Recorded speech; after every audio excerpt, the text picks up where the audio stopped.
Hi, my name is Amanda Zieba. Welcome to my channel, Learning with the Word Nerd. And actually, this isn't a First Chapter Friday video, the way that I normally make them.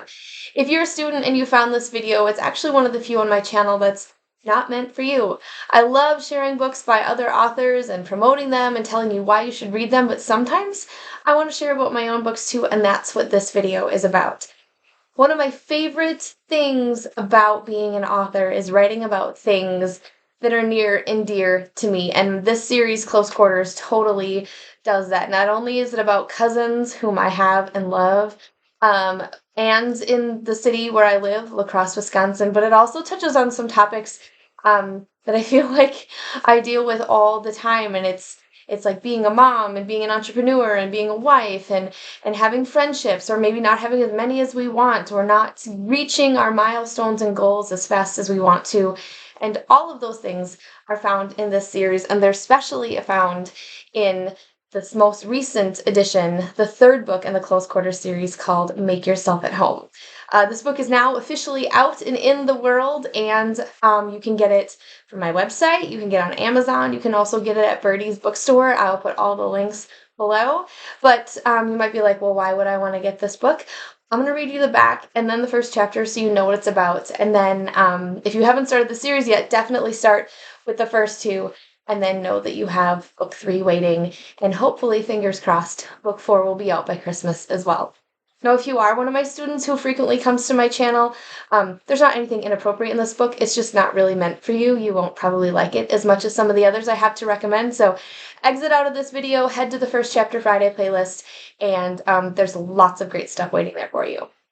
All right, Close Quarters, Make Yourself at Home, book 3 in the series by Amanda Zieba. What do you do when you can't find your way home? Lindsay has a problem, and it isn't even really about her. It's about her cousins. Kelly, Mia, and Harper are all doing very cool things. Things like publishing a book and going on a national tour, Harper. Things like graduating college and starting a business, Mia. Things like renovating their already perfectly fine bookstore, Kelly. And Lindsay? Well, she's just doing her regular old thing, which feels regular and old and not in the slightest bit special at all, which is making her feel regular and old and not in the slightest bit special. When she's with her clients, Lindsay frequently repeats her mother's wisdom, you can if you plan. But what happens when you followed your plan and it hasn't taken you where you wanted to go? When you've done everything you're supposed to do and to feel happy, but you don't feel happy? This third installment of the Close Quarters series explores the questions we ask ourselves but are sometimes afraid to ask out loud. Is it really possible to balance parenthood and achieve our dreams? Is it selfish to desire fortune and fame? Is it horrible to envy what others have and conspire to get it too? Hopefully by the end of the book, Lindsay will have all the answers, and she'll share them with you too. So let's dig right in. Close Quarters, Make Yourself at Home, Chapter 1. Takes place in January in La Crosse, Wisconsin. Have you guys played Two Truths and a Lie? Kelly asked. This wasn't usually how their New Year's tradition played out. Every year, for as long as Lindsay could remember, the four of them got together to share their highs and lows of the past year. Lindsay loved her cousins, and she loved tradition. What she didn't love was change. Do we really need an organized activity over brunch? Harper asked, and then shoved a bite of cinnamon roll in her mouth. The rolls weren't as good as they had been when the girls were kids, but the nostalgia of being at the Nutbush, their grandpa's favorite breakfast spot in town, more than made up for it. It's tradition, Lindsay said. I don't know, Mia said. It could be fun. What about 2 good things from last year and 1 hope for the next, Lindsay suggested, which was closer to the way they normally did things. I love it, Kelly said. Harper rolled her eyes. Okay, then, you go first. Kelly put down her fork, a serious look of contemplation falling over her face. Who wants to play games now? Harper mumbled through her mouth full of cinnamon roll and half a smile. You know, Mia said, I would have thought that falling in love would have made you less of a cynic. Or at least less of a grump, Kelly added. Lindsay was only half listening to her cousin's banter. She was more focused on how she would answer the question. She'd already had her high and low prepared to share, and now she didn't know what she was going to say. The first part was pretty easy, but the second half of the question left her mind completely blank. Startlingly blank, alarmingly blank, the kind of blank that freaked her out, which was ironic since she was the one who had posed it for the group. Well, since you brought up my handsome boyfriend and none of the rest of you are jumping in, I'll go, Harper said. My two good things from the year are Drake and my book, officially called The Geography of Home. How's that going? Kelly asked. Give us an update. On which one? Harper asked. Both, came a simultaneous response from her cousins. Well, the good thing about the pandemic shutting down life as we knew it was that I had time to organize everything and get all 50 of the essays edited and the manuscript into publication shape. I just got an email inviting me to a meeting with all the cruise line company bigwigs to finalize the details. Where? Kelly asked, as Mia voiced, when? Next week, at Holiday Haven headquarters in Miami. Harper, that's amazing, Kelly said. Are you nervous? Mia asked. Harper batted away her concern, but then shrugged and let her confident facade fall away. Duh. I'm confident you'll be great, Kelly said, and gave her a nod. Well, at least that makes one of us, Harper said. Does Drake's family know you're dating? Mia asked. Yes, Harper said, and surprisingly, they're thrilled. Why do you say surprisingly? Kelly asked. Because I'm not famous.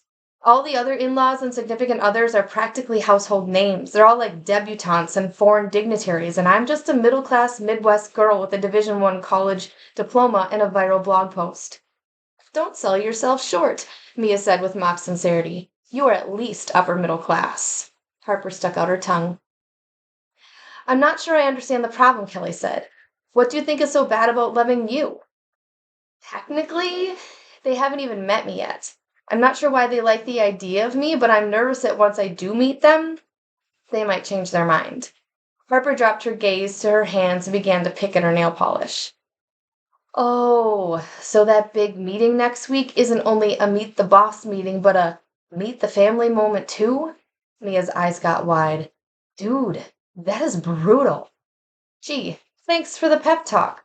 Harper leaned across the table and swatted Mia with her napkin. Even this action around the table hadn't roused Lindsay from her stupor. Harper looked at Lindsay, then her other two cousins, and then back again before swatting Lindsay too. Hello, Earth to Lindsay. Don't you have anything to say about all of this? Lindsay shook her head and rejoined the conversation. Sorry. Just got lost in my thoughts for a second. Care to share? Kelly said, eyeing her. Harper's not done yet, Lindsay said. See, I was listening. She told us about the book and Drake. Well, I guess a little bit about both, but no concrete details, and she still needs to share what she's hoping for this year.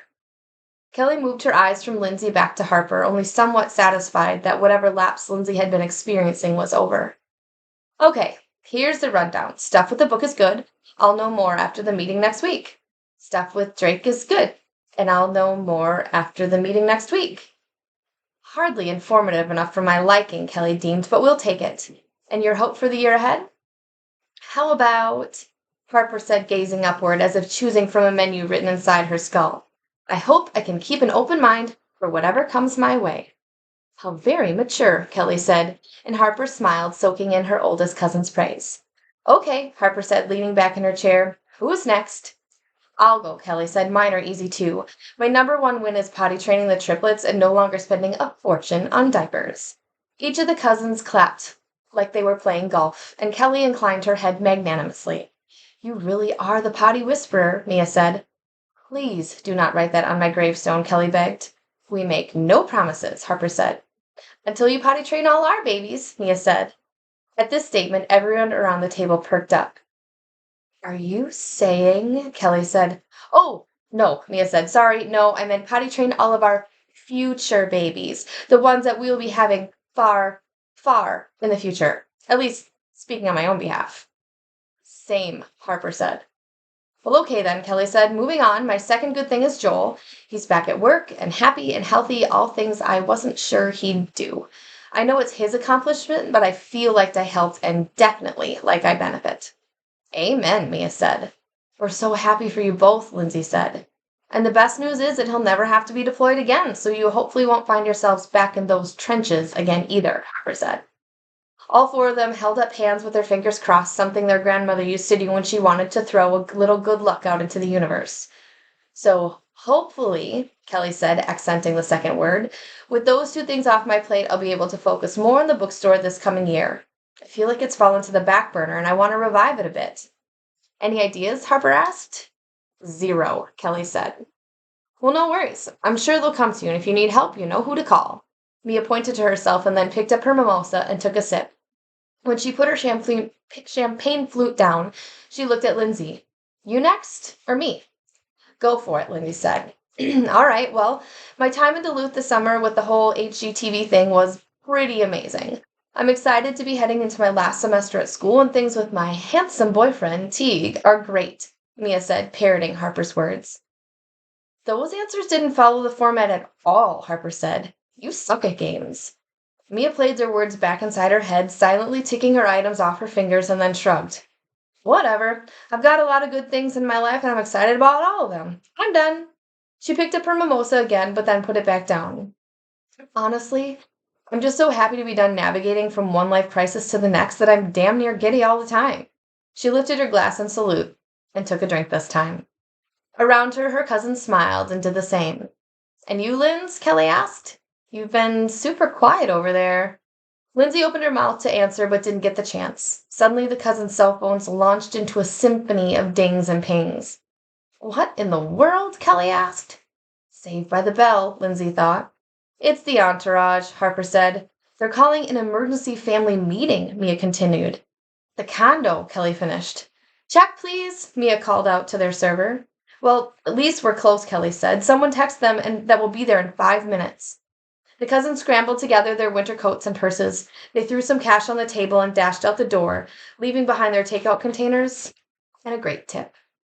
If you want to find out what the entourage is all in a hullabaloo about, or what happens with each of the cousins as they continue on in their journeys, pick up a copy of Make Yourself at Home via the link in the description box or on Amazon or at Birdie's bookstore. And I'm just so grateful that you all have stuck with me through my whole authoring journey and through this series, and I hope that you really like the books. I will see you again next time for more great content on my channel, Learning with the Word Nerd. Happy reading! Thanks for watching. Please like this video and subscribe.